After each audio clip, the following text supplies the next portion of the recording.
Bonjour, bienvenue dans ces lives en ce dimanche 7 septembre 2025. Nous sommes là pour moins d'une heure. On va seulement parler de la conception de Dieu, les concepteurs et sa conception. Alléluia. Préparez-vous à écouter la parole révélée, la parole de Dieu. Alléluia. Que Dieu nous bénisse et que Dieu vous accorde sa grâce, sa paix et sa joie afin que vous puissiez demeurer dans sa vérité. Prions le Seigneur notre Père, notre Dieu.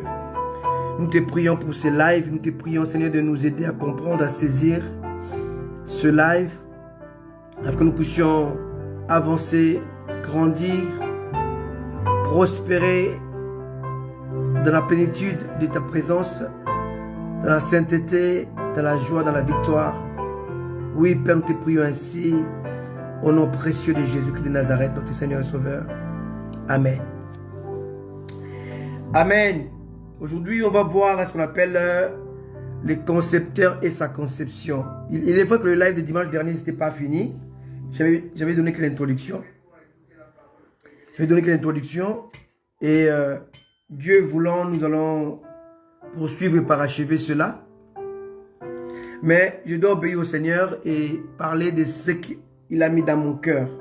Les concepteurs et sa conception.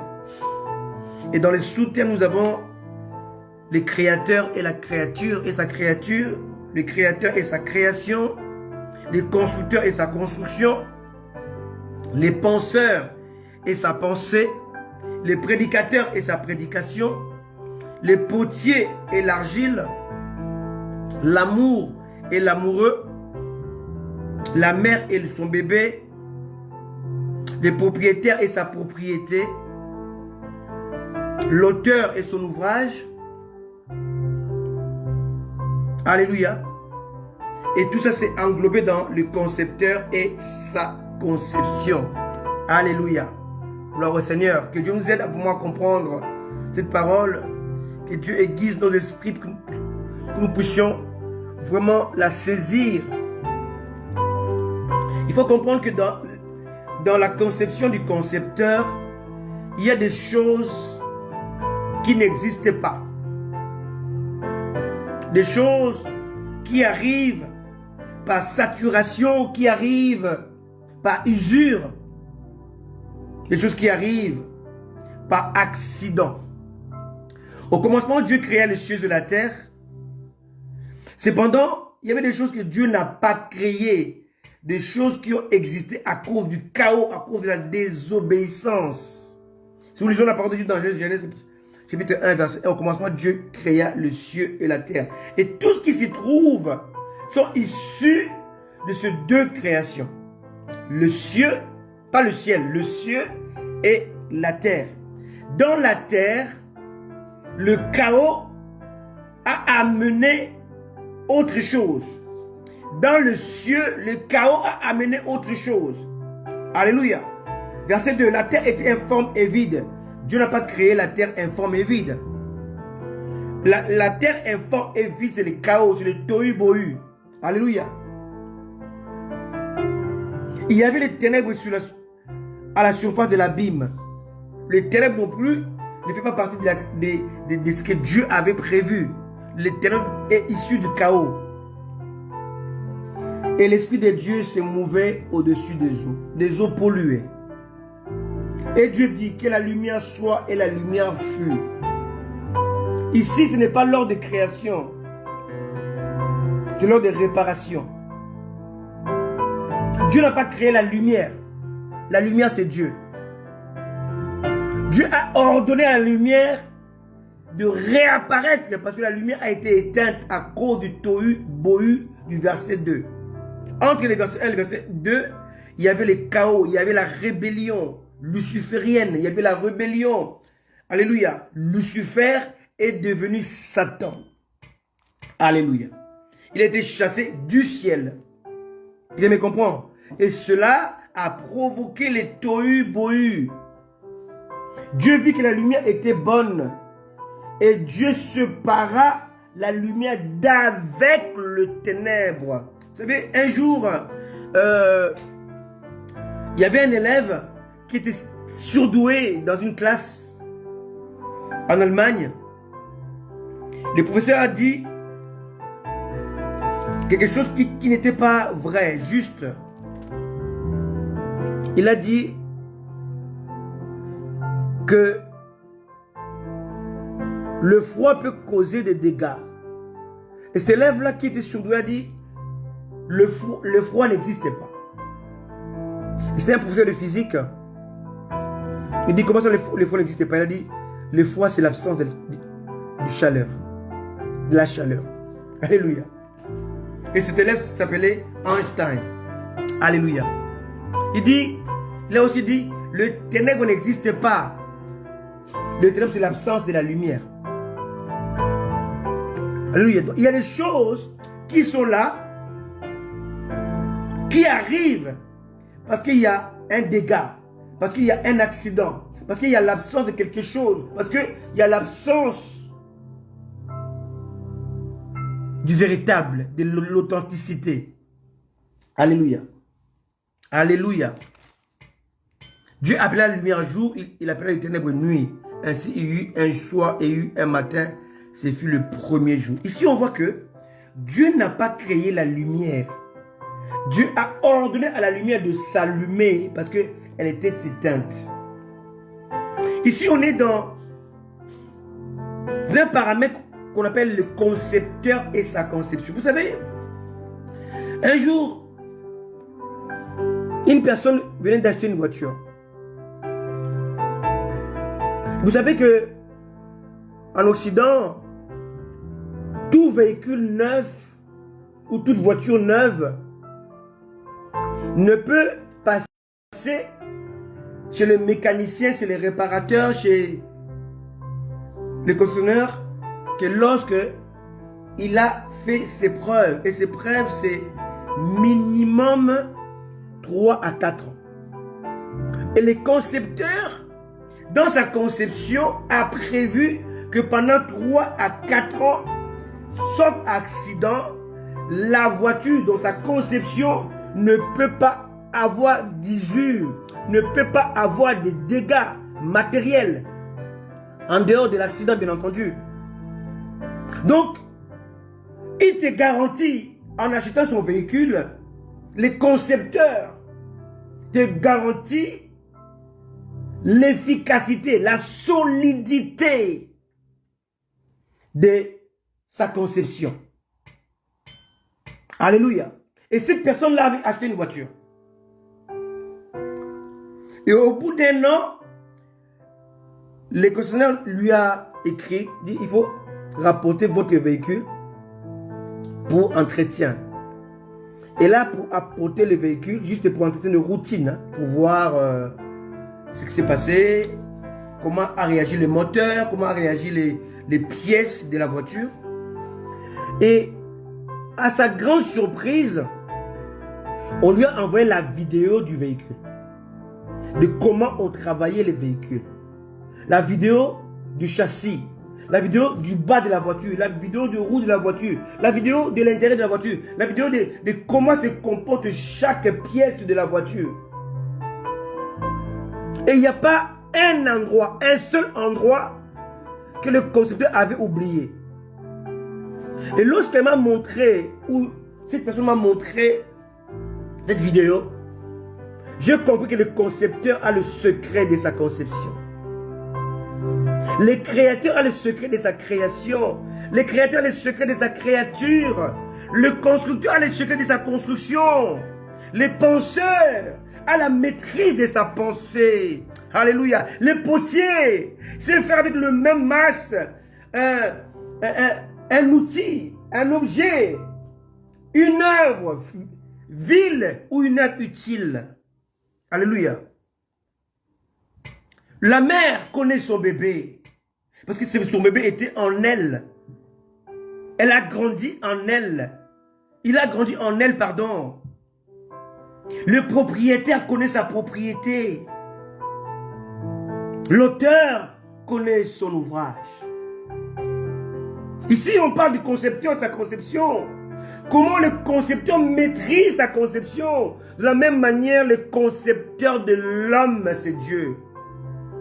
Dieu connaît sa conception que tu es, sa conception que je suis, sa conception que vous êtes, sa conception que nous sommes.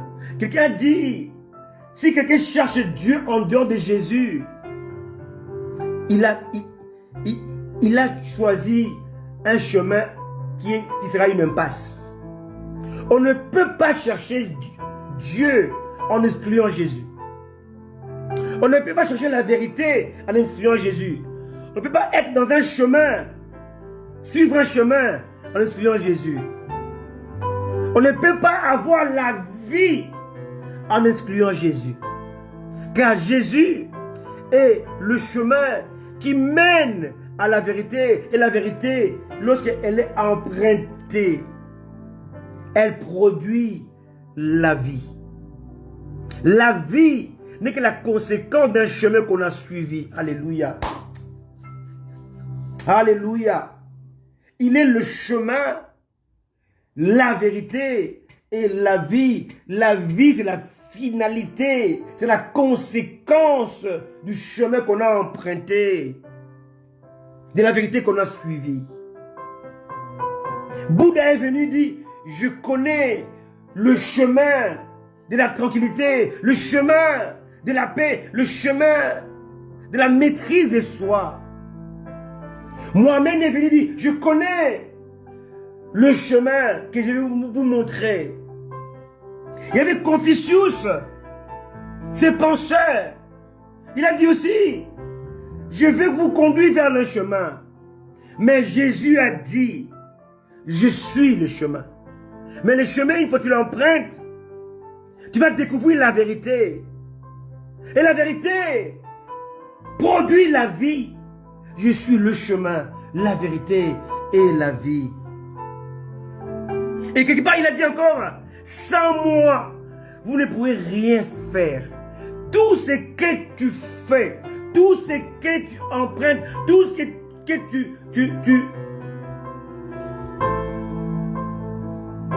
tu explores,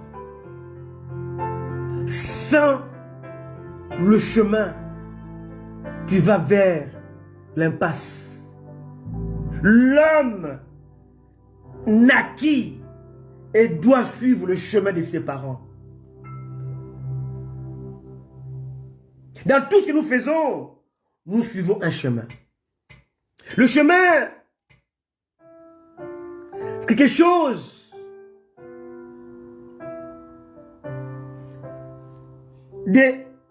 on ne peut pas y passer. D'inévitable. Que tu veuilles ou pas, dans ta vie, tu suis un chemin qui est tracé devant toi, que tu dois suivre. L'eau suit le chemin, la lumière suit le chemin. Dieu a dit à Job, connais-tu le chemin de la lumière? Alléluia. Donc dans la vie, tout ce que nous faisons est tracé par un chemin. Et lorsque nous parlons de la vérité, elle est invincible. Elle est immuable. On peut cacher la vérité. On peut explorer. On peut présenter les mensonges. Mais tôt ou tard, la vérité ne va jamais demeurer enterrée. Elle finit toujours par triompher.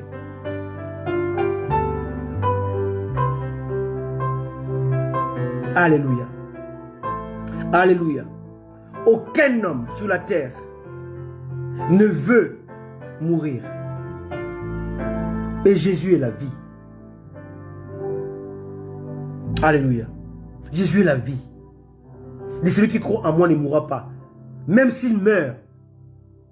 Donc il est celui qui a vaincu la mort et qui donne le don de la vie à toute personne, à quiconque croit en lui. Ces trois choses déterminent notre existence. Le chemin qu'on doit emprunter, la vie, la vérité, pardon, qu'on doit adopter et épouser, et la vie qu'on doit découvrir. Et voilà l'équation en 3 inconnus.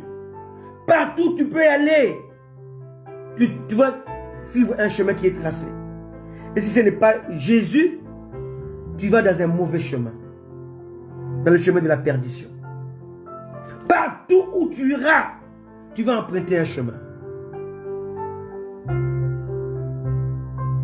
Et ce chemin-là mène soit à la vérité, soit au mensonge. Soit à la vie, soit à la mort.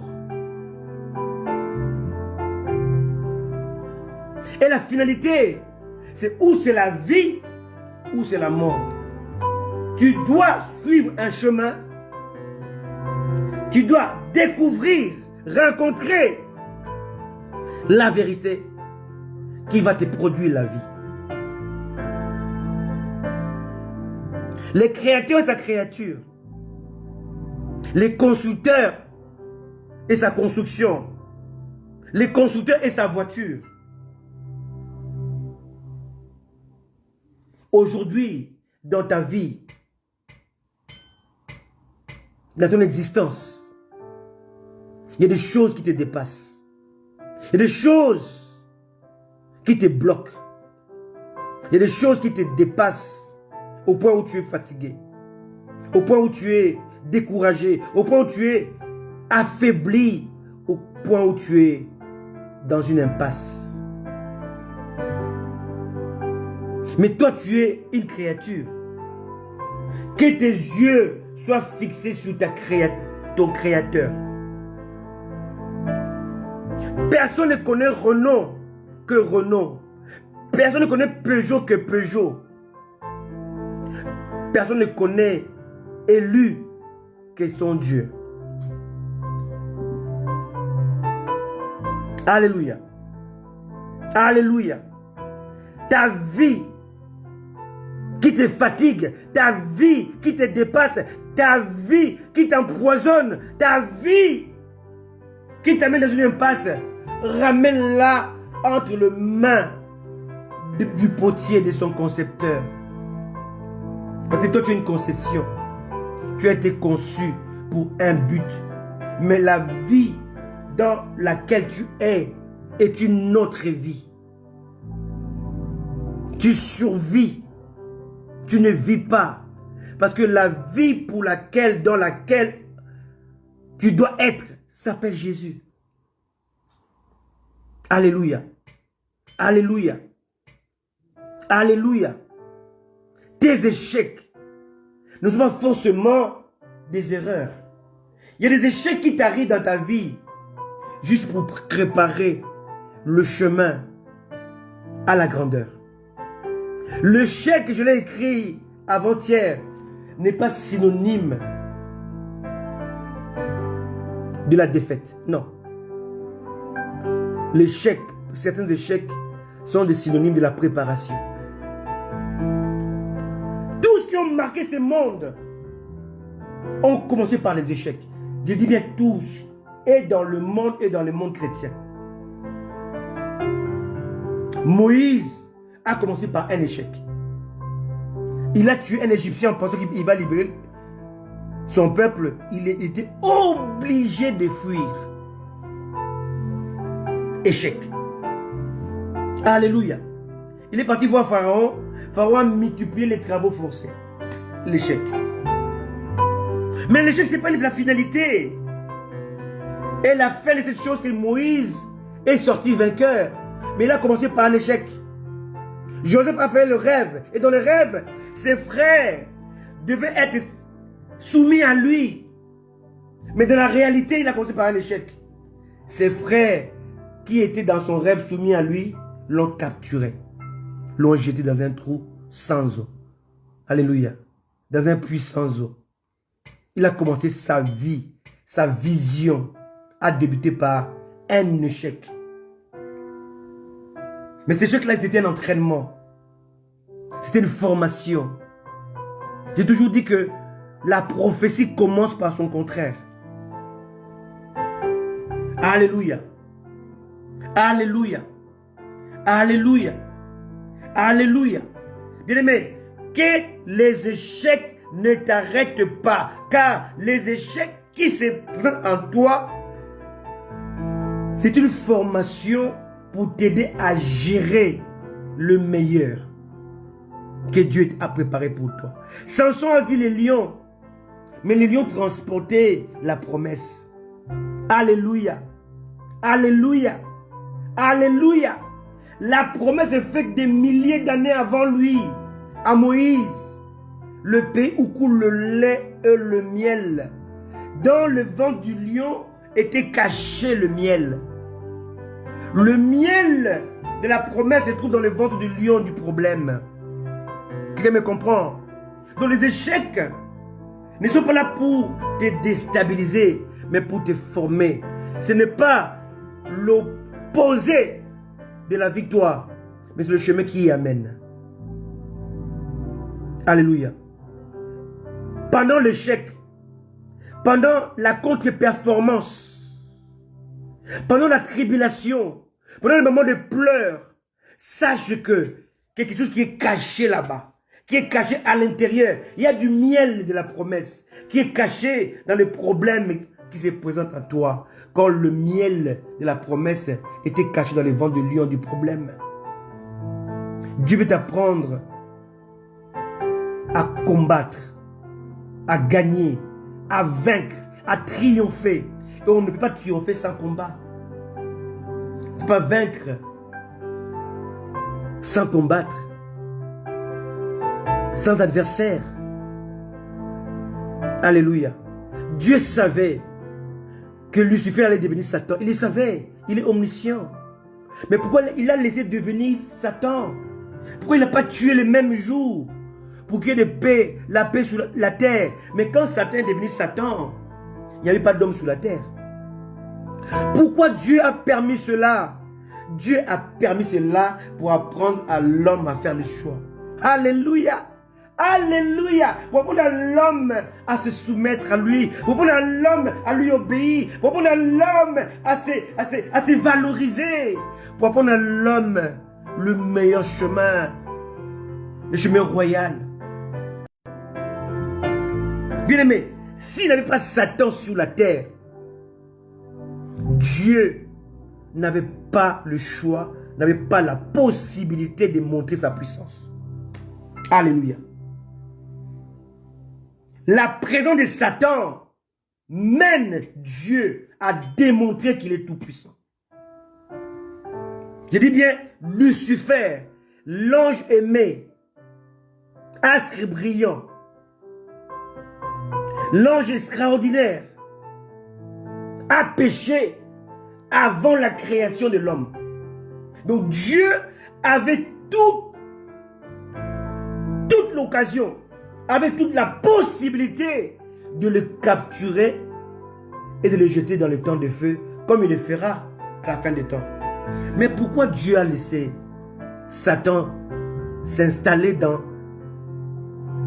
sa méchanceté, s'installer, s'asseoir dans la haine, s'asseoir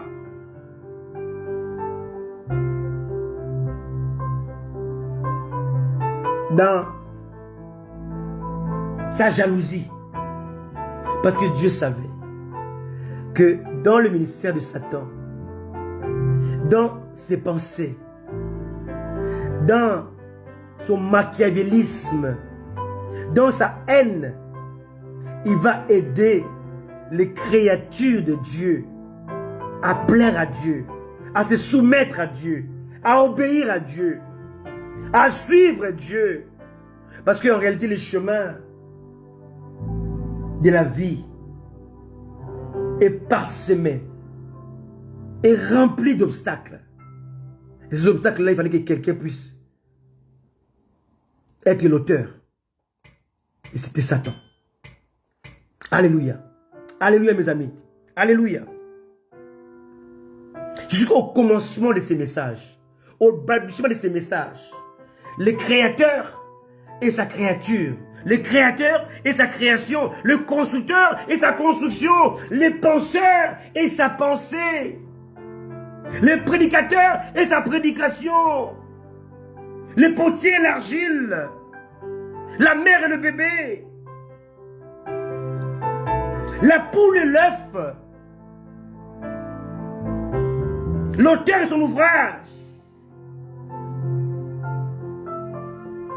Tout auteur, dans son ouvrage, il connaît la fin, avant le début. Alléluia. Avant d'écrire un livre, je connais les contenus des livres. Avant de l'écrire, avant de créer l'homme, je connaissais la fin de l'homme. Je connaissais le chemin que l'homme allait emprunter. Je connaissais la vérité que l'homme allait découvrir. Et je connaissais la vie que l'homme allait recevoir. Voilà pourquoi les rédempteurs s'est manifesté à la fin des temps. Parce qu'il fallait donner le temps au temps. Donner le temps à la loi. Il fallait donner le temps à toute chose de se mettre, à l'homme d'essayer, à l'homme de se découvrir, à l'homme d'essayer, de faire, de parvenir. Il fallait que l'homme arrive à son niveau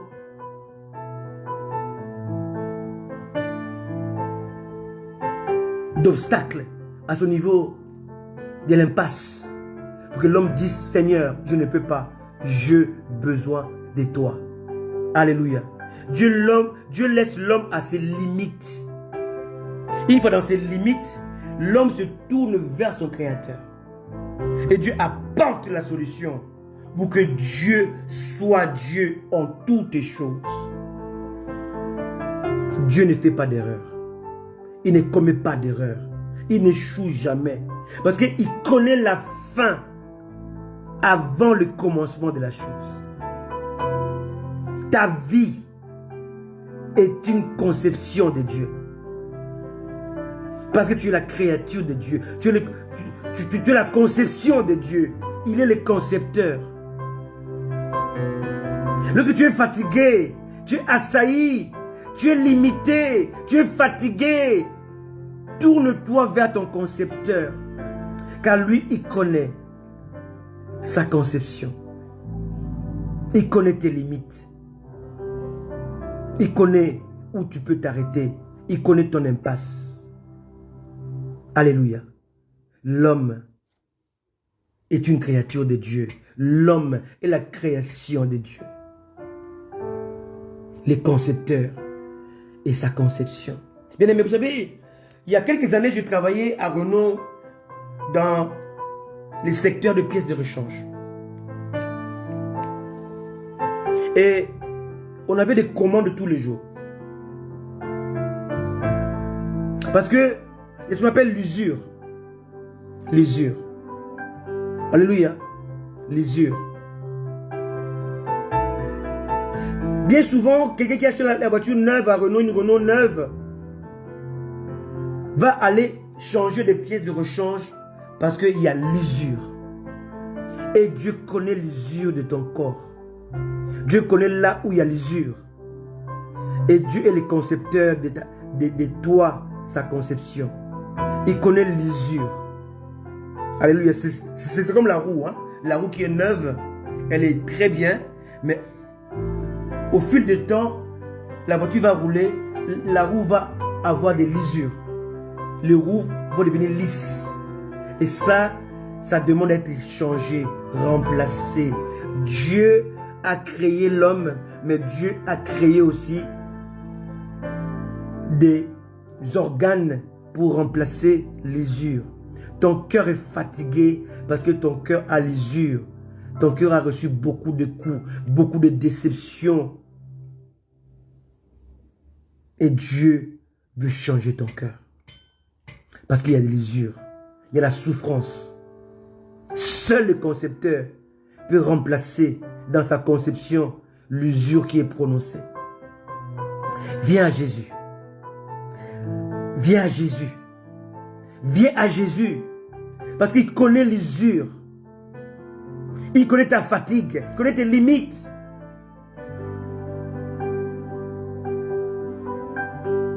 Tu es la conception de Dieu. Tu es la créature de Dieu.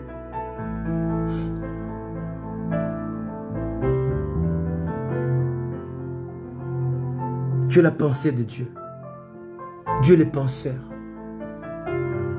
Alléluia. Dieu est le bébé de Dieu. Tu es la propriété privée de Dieu. Tu es la conception de Dieu. Très souvent, nous cherchons des messages difficiles, compliqués, complexes. Mais c'est un message qui est simple. Le concepteur et sa conception. Dieu est le concepteur. Dieu est sa conception.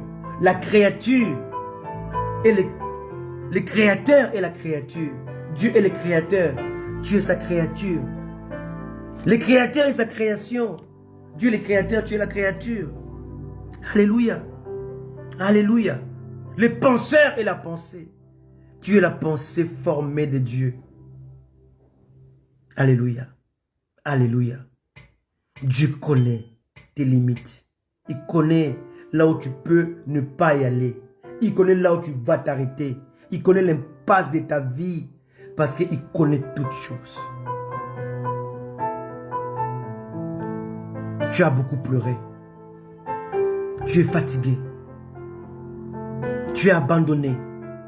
Tu es délaissé. Tu es incompris. Tu es incomprise. Tu es catalogué. Tu es vilipendé. Tu es fatigué de toutes ces choses inhumaines, insupportables qui t'arrivent. Mais je te dis que tu es une conception. Et tu es un concepteur. Tu es une créature et tu as un créateur. Tu es une pensée et tu es un penseur. Alléluia. Et Dieu n'a pas mis de barrières pour l'approcher. Il n'y a pas de prière spéciale. Il n'y a pas de jeûne à faire. Non. Créature, retourne vers ton Créateur. Créature, retourne vers ton Créateur. Pensée, retourne vers ton penseur. Argile, va voir le potier. Alléluia. Bébé, va voir ta mère. Propriété, va voir ton propriétaire.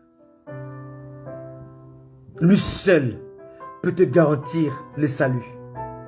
Il est la source de la vie. Il est le chemin tout tracé. Il est la vérité établie. Il est la vie accomplie. Il est ton Dieu. Il est ton créateur. Il est ton concepteur. Il est ton penseur. Alléluia. Il est ton prédicateur. Tu es sa prédication. As-tu vu mon serviteur Job? Dieu s'adresse à Satan. As-tu remarqué? Dieu est le prédicateur là. Et sa prédication c'est Job. Alléluia. Quand il dit Moïse est l'homme le plus humble de toute la terre. Dieu est le prédicateur. Il prêche sa créature. Moïse est sa prédication. David, l'homme, le bien-aimé, l'homme selon mon cœur. Dieu est le prédicateur. Sa prédication c'est David. Tu es la prédication de Dieu et Dieu ne fait jamais d'erreur. Alléluia. Dieu te prêche aujourd'hui car tu es sa prédication. Il est le prédicateur. Alléluia. N'aie pas peur. Retourne vers ton Dieu. Retourne vers ton concepteur. Retourne vers ton créateur. Il ne met pas de barrières. Jésus a dit, c'est lui qui vient à moi. Ne sera jamais mis dehors. Le concepteur a dit, la conception qui vient vers moi, qui revient vers moi, pour que je puisse l'améliorer, il est le bienvenu. Elle est la bienvenue. Alléluia. Alléluia. La créature qui va vers le Seigneur. Voilà, Adam a péché. Mais avant de le chasser du jardin, parce que le jardin était devenu dangereux. Pourquoi? Parce que si l'homme mangeait le fruit interdit, l'homme étant péché, si l'homme si l'homme mangeait le fruit non interdit, le fruit qui donne la vie, il mourrait éternellement. Donc, le fruit là donne la vie dans ce que tu es. En fait, si tu es dans le péché, il te donne l'éternité dans le péché. Et maintenant, Dieu devait chasser l'homme parce que l'homme a péché. Et que s'il touchait le fruit de la vie, il va vivre éternellement dans le péché. Et Dieu maintenant doit chasser l'homme de son jardin, de sa présence. Et Dieu va prendre soin de l'habiller. Parce que l'homme avait perdu les habits de sainteté, les habits de gloire, les habits de la différence, les habits qui donnaient le pouvoir de nommer les animaux, les habits qui donnaient le pouvoir de nommer les créatures de Dieu, les créations de Dieu. L'homme avait mis, Dieu avait mis l'homme comme gestionnaire de sa création. Dieu devait chasser l'homme, non pas parce qu'il l'aimait pas, il l'a chassé parce qu'il l'aimait. Il voulait éviter que l'homme mange l'arbre autorisé, que l'homme n'avait pas mangé. L'homme a mangé l'arbre non autorisé, l'arbre de la mort. Alléluia. Et Dieu devait le chasser loin de l'arbre de la vie. Il a mis les chérubins qui devaient garder l'arbre de vie. Mais avant de chasser l'homme, Dieu a pris soin de l'habiller. Et les habits que Dieu avait revêtus l'homme dans le jardin, c'était les habits qui lui permettaient de rentrer en contact avec lui. Donc le concepteur, quand il a vu que sa conception l'a désavoué, s'est corrompu, avant de le chasser, il a pris soin de le protéger. Il a pris soin de l'entourer. Il a pris soin de le revêtir. De le revêtir. Parce que Dieu voyait en l'homme la source du salut. Parce que Dieu voyait en Adam un Abraham, un Noé, pardon, un Abraham, un Isaac, un Jacob, un David, un Judas, pardon, un Judas, un David, un Salomon, un Jésus, les rédempteurs. Voilà pourquoi Dieu ne pouvait pas chasser l'homme, l'envoyer en enfer, l'envoyer dans la perdition, non. Parce qu'il voyait que malgré son péché, il était encore réparable. Parce que l'homme était sa conception. Malgré tes péchés, malgré tes fautes, tu es encore réparable. Car le concepteur peut réparer sa conception. Alléluia. Le constructeur peut réparer sa voiture, peut réparer son avion, peut réparer son hélicoptère, peut réparer sa conception. Le monde est devenu fou, malade, va vers la perdition. On ne comprend plus rien. Mais le concepteur observe sa conception. Le créateur observe sa créature. Quel choix as-tu fait? Dans ce monde décadent, dans ce monde envahi, pollué, que fais-tu? Quel est ton choix? Quel est ton choix? Quel est ton regard? Retourne vers la source. Regarde vers la source. Créature de Dieu. Retourne vers le Créateur. Création de Dieu. Retourne vers ta création. Pensée de Dieu. Prédication de Dieu. Retourne vers ton prédicateur. Pensée de Dieu. Retourne vers ton penseur. Dieu vous aime. Dieu nous aime. Il est temps que nous puissions revenir avec des messages simples, mais forts. Simples, mais édifiants. Simples, mais qui encouragent. Simples, mais qui nous ramènent dans le chemin. Ce chemin conduit à la vérité. Et la vérité produit la vie. Que Dieu vous bénisse. Soyez conséquents. Soyez prompts. Soyez vrais. Jésus revient vraiment bientôt. Si vous voyez ce qui se passe dans le monde, en Israël, qui est l'horloge de Dieu, il est temps que les chrétiens se réveillent. Ce matin, j'ai vu une image. On montrait des gens dans un parc en train d'adorer Dieu. Et l'homme qui a posté l'image a dit, regardez l'église. Regardez l'église, c'est ça l'église. L'église, ce n'est pas des bâtiments. L'église, ce n'est pas les bâtiments. L'église, c'est l'assemblée. Ecclésia avait dit assemblée des saints. L'église. Dieu qui est à l'origine de l'église. Jésus a dit, je bâtirai mon église. L'église que Jésus a bâtie n'est pas ce que nous voyons aujourd'hui. Ce que nous voyons, ce sont des bâtiments somptueux, certes, mais qui est dépourvu de Dieu. On a chassé le Saint-Esprit. Le Saint-Esprit a quitté vos bâtiments. Le Saint-Esprit a quitté vos assemblées. Le Saint-Esprit a quitté vos églises. Le Saint-Esprit a été chassé de ces églises. Retournez à Jésus. La vraie église, c'est lorsque le frère et la sœur se mettent ensemble au nom de Jésus, qui professent Jésus. L'église d'aujourd'hui, ce n'est pas ce que vous voyez. Ce que nous voyons aujourd'hui, ce sont des temples de Satan. Dieu n'est pas dedans. Dieu a été chassé de là. Retournez à l'église de Jésus. C'est l'assemblée de ceux qui professent Jésus. C'est l'assemblée de ceux qui professent Jésus par le Saint-Esprit. Même s'il n'y a pas de bâtiment, même s'ils sont dans les pelouses, même s'ils sont dans un parc.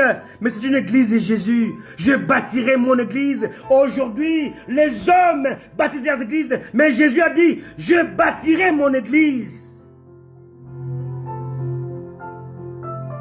Alléluia. Le concepteur de l'église a perdu sa conception.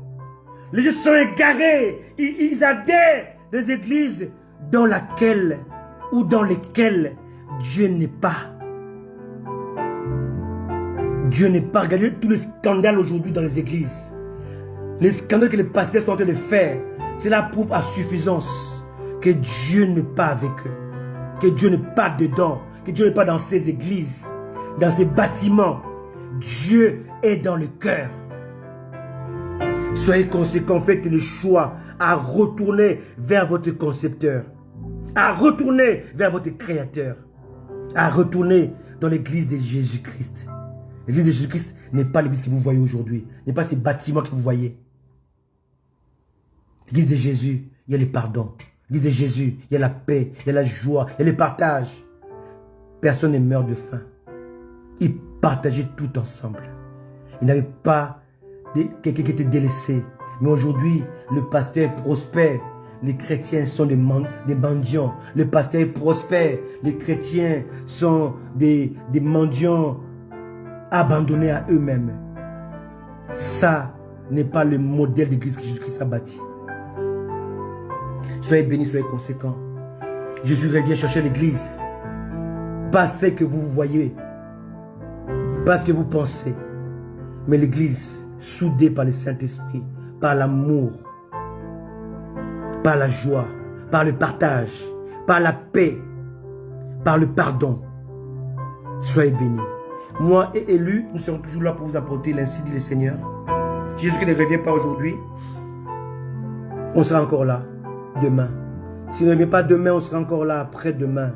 Mais s'il revient entre-temps, avant dimanche prochain, il revient avant, notre rendez-vous est donné dans les airs. Alléluia. Partagez-moi ces messages et dites à tous ceux qui vont vous écouter. Les concepteurs vous appellent. Les créateurs vous réclament. Les penseurs vous appellent. Les prédicateurs vous prêchent. As-tu vu Job? Prédication. As-tu vu Moïse? Prédication. As-tu vu David? Prédication. Tu es la prédication du prédicateur Jésus. Soyez bénis. À très bientôt. Ciao, bye bye.